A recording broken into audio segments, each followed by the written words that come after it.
जो ही साथियों, उत्तर प्रदेश के पंचायत चुनाव में 2026 में क्या 12वीं पास होना अब जरूरी हो गया है? क्या उत्तर प्रदेश में अब पढ़ा लिखा ही ग्राम प्रधान, जिला पंचायत सदस्य और प्रधान बीडीसी बन सकता है? कौन सी जगह है जहां पर 12वीं पास और 10वीं पास नियम लागू हो चुका है? अगर आप भी उत्तर प्रदेश में प्रधानी चुनाव या बीडीसी का चुनाव या जिला पंचायत सदस्य का चुनाव लड़ने जा रहे हो तो आपके लिए वीडियो बहुत ही महत्वपूर्ण होने वाली है। आज मैं आपको बताने वाला हूं कि प्रदेश और देश का कौन सा हिस्सा है, उत्तर प्रदेश के बगल का कौन सा ऐसा राज्य है जहां पर यह अनिवार्य हो चुका है और अब उत्तर प्रदेश की बारी है। साथियों, आज जानेंगे 12वीं पास होना क्यों जरूरी होता है पंचायत के चुनाव में। अगर ये वीडियो आप फेसबुक पर देख रहे हो तो पेज को फॉलो कर लो, आप यूट्यूब पर देख रहे हो तो चैनल को सब्सक्राइब कर लो। साथियों, अब यहां पर आप देख सकते हो कि अगर यहां पर आप समझ सकते हो बात को, पढ़ा लिखा प्रधान योजनाओं को बेहतर समझ पाता है। अगर आप भी पहली बार प्रधानी का चुनाव लड़ने जा रहे हो, अगर आप पढ़े लिखे हो तो कमेंट बॉक्स में इसको लेकर अपना राय जरूर दो। पढ़ा लिखा प्रधान योजनाओं को बेहतर समझ पाता है, हाँ या ना? साथियों, ग्राम प्रधानों को केंद्र और राज्य सरकार की दर्जनों योजनाओं की जानकारी रखनी होती है। अगर वो पढ़ा लिखा प्रधान है तो इन योजनाओं की जानकारी बखूबी मजबूती के साथ रखेगा, जैसे आवास योजना, शौचालय योजना, मनरेगा, पेंशन, राशन कार्ड, सड़क, जल जीवन मिशन आदि। अगर पढ़ा लिखा प्रधान है तो इनके बारे में मजबूती के साथ, बारीकी के साथ जानकारी रखेगा। अगर वहीं पर अनपढ़ प्रधान है तो उनको इसके बारे में नहीं पता होगा और वो यहां पर सचिव के भरोसे होगा। साथियों, अब दूसरी, 12वीं पास व्यक्ति फॉर्म, नियम, गाइडलाइन जल्दी समझ लेता है, ऑनलाइन पोर्टल का इस्तेमाल कर लेता है, कागजी कार्रवाई में कम गलती करता है अगर 12वीं पास है तो पढ़ा लिखा है। साथियों, अब यहां पर आगे देखिए, दूसरा, फंड और बजट की उपयोग। अगर वो पढ़ा लिखा प्रधान है तो फंड और बजट का उपयोग मजबूत तरीके से, निष्पक्ष तरीके से, बिना घपलेबाजी से वो करता है।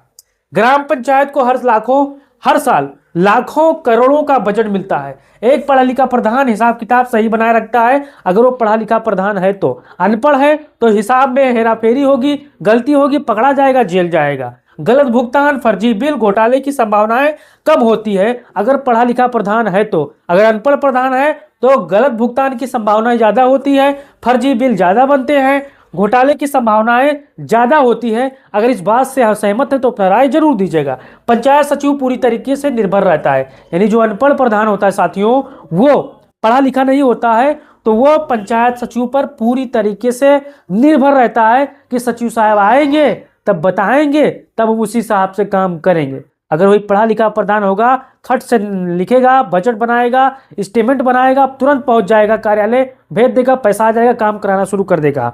अगर वही अनपढ़ प्रधान होगा साथियों तो लीपापोती करेगा, देर लगाएगा।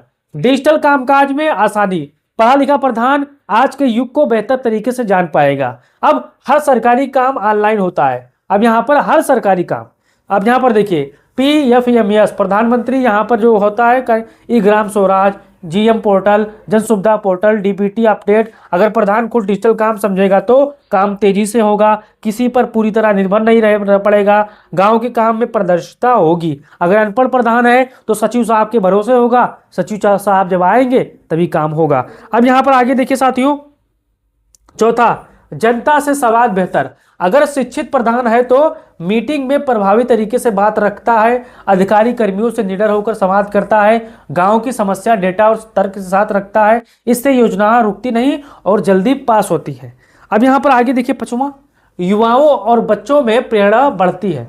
अब यहाँ पर वो क्या है, जब गांव का नेता खुद पढ़ा लिखा हो, गांव में शिक्षा का माहौल बनता है, बच्चे देखते ही पढ़ाई में नेतृत्व के मौके मिलते हैं, अगली पीढ़ी से ज़्यादा जागरूक यहाँ पर बनाया जाता है, यानी बनते हैं कि भाई फलाने प्रधान इतना पढ़े हैं, अगर हम भी पढ़ लेंगे तो हम भी प्रधान बन जाएंगे। साथियों, ये माहौल जगती है। अब यहाँ पर आगे देखिए, छठवां, भ्रष्टाचार और दखलंदाजी कम होती है। अगर पढ़ा लिखा प्रधान है तो अनपढ़ या कम पढ़ा व्यक्ति क्या होता है, अक्सर सचिव या बाहरी सलाहकारों के भरोसे चलता है। अगर वो कम पढ़ा लिखा प्रधान है तो सचिव या बाहरी सलाहकारों के भरोसे वो चलता रहता है कि फलाने आदमी आएंगे, हम बताएंगे कि हम ऐसा काम करेंगे।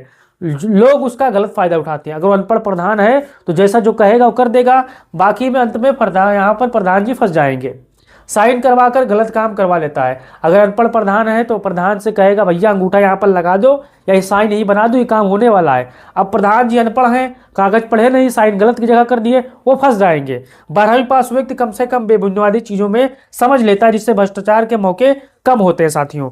अब यहाँ पर आगे देखिए, यहाँ पर एक चार्ट मैंने न्यूज़पेपर की लगाई है। अब यहाँ पर उत्तर प्रदेश नहीं, उत्तर प्रदेश का एक बगल का राज्य है राजस्थान, उसमें यहाँ पर वर्ड पंच के लिए 10वीं पास, सरपंच के लिए 12वीं पास होना अनिवार्य हो गया है। अगर आप पढ़े लिखे हो तभी यहाँ पर पंच और सरपंच बन सकते हो, नहीं पढ़े लिखे हो तो पर्चा आपका खारिज हो जाएगा। तो यहाँ पर पंचायती राज चुनाव 2026 में से पहले राज्य सरकार ने एक बड़ा फैसला लिया है, यानी राजस्थान में होने वाले पंचायती राज चुनाव 2026 में यहाँ पर सरकार ने एक बड़ा फैसला लिया है। बड़ा फैसला क्या है कि यहाँ पर देख सकते हो, पंच बनने के लिए 10वीं और सरपंच बनने के लिए 12वीं पास होना बेहद अनिवार्य कर दिया है। लेकिन विपक्ष और कई आम जन लोगों ने इसका विरोध किया है कि गांव में जैसे मान लो महिला सीट आ जाए और महिला अनपढ़ हो तो उसको लेकर सरकार ने कहा है कि हालांकि सरकार का तर्क है कि शिक्षा को बढ़ावा देने के लिए यह काम जरूरी है और ये ग्रामीण समाज में पढ़ाई के महत्व को यहाँ आगे बढ़ाएगा। यानी 2026 से लागू होंगे चुनाव के नए नियम। यहाँ पर पंचायती राज चुनाव 2026 नई शिक्षा योग्यता का पर फैसला। अगर आप भी चाहते हो कि यूपी के पंचायत चुनाव में कम से कम 10वीं 12वीं पास होना अनिवार्य होना चाहिए, ताकि जो प्रधान पढ़ा लिखा होगा काम ठीक ठाक करेगा, अनपढ़ होगा तो सारा का सारा हालत खराब कर देगा गांव का। अगर आप हमारी बात से सहमत हैं तो ये वीडियो को अपने साथियों तक भेजिए। अगर यूट्यूब पर देख रहे हो तो चैनल को सब्सक्राइब कर लीजिए, फेसबुक पर देख रहे हो तो पेज को फॉलो कर लीजिए साथियों। जय हिंद, जय भारत, जय समाजवाद।